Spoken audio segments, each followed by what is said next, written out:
Phil Dobson here, author of The Brain Book and founder of Brain Workshops. In this video, I want to help you manage stress or build your resilience. I think stress is becoming a kind of global problem, whether it's described in terms of burnout or pressure at work, anxiety, workload. All of us seem to be struggling with an ever greater workload, and I don't feel that we are responding with an ever greater degree of resourcefulness. And so consequently, people are burning out, and I think it's something that is ultimately avoidable.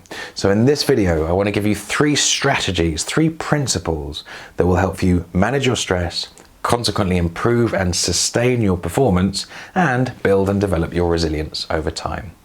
So number 1 is to get better at regulating your physiology.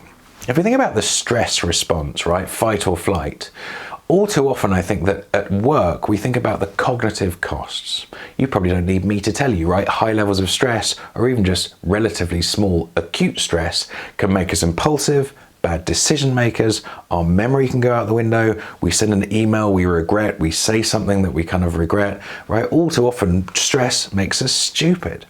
And we could start to intervene here, but the easiest trick is to intervene with your body. So if you're stressed or if you've had a busy week, spend more time deliberately, consciously relaxing your body. Because the minute you do that with a meditation practice or mindfulness or just a progressive relaxation, go to the website, by the way, brainworkshops.co.uk.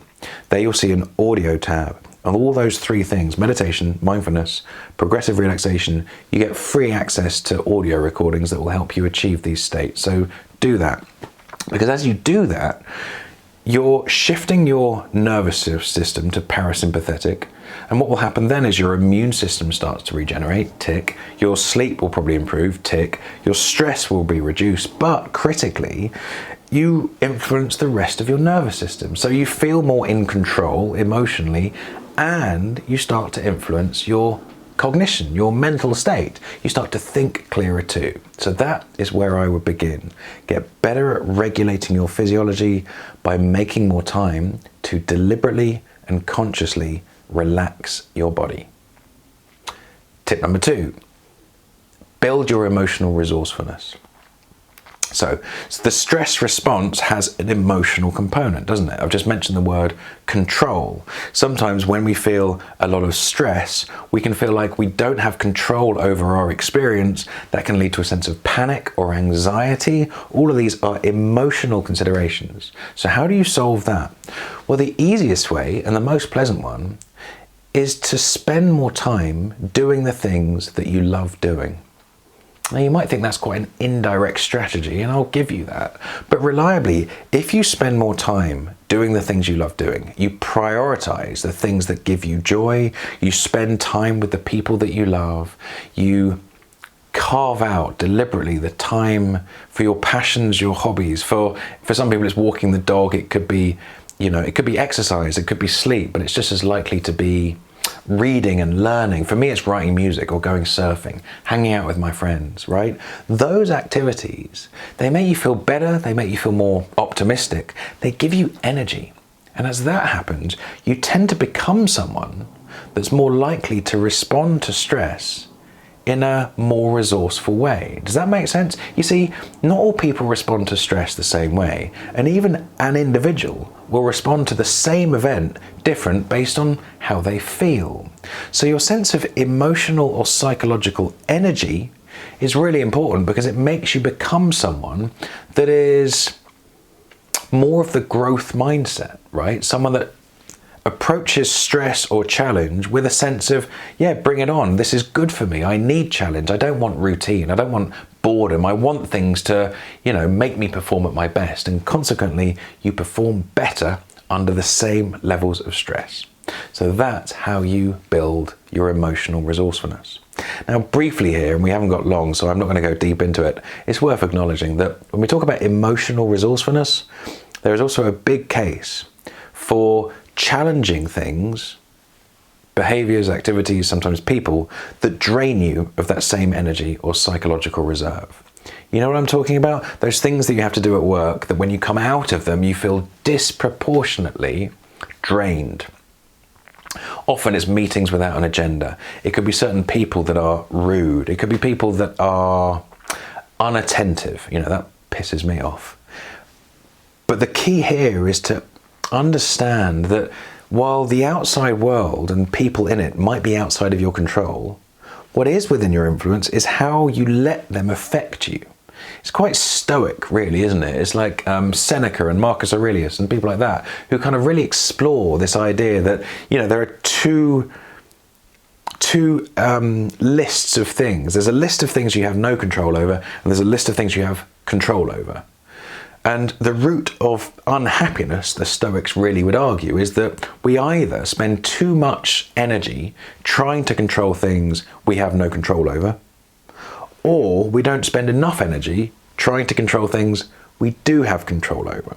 So practically said, don't try and control things that are external and you have no control over, people in the meetings, but instead get better at choosing your response, managing your relationship to those things so that they don't drain you of this really important reserve, your energy. So that is another tip around emotional resourcefulness.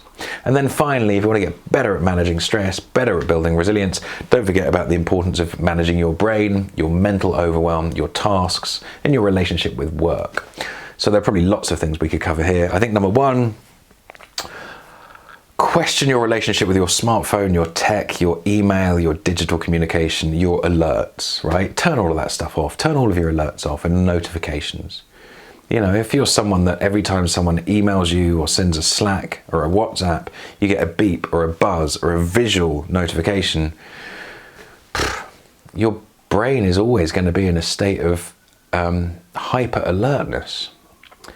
And another way of saying that is your nervous system is always going to be in a state of fight or flight. So be very wary of that. Start to choose a more conscious, self-directed relationship with your smartphone and your tech. I think that's a big one.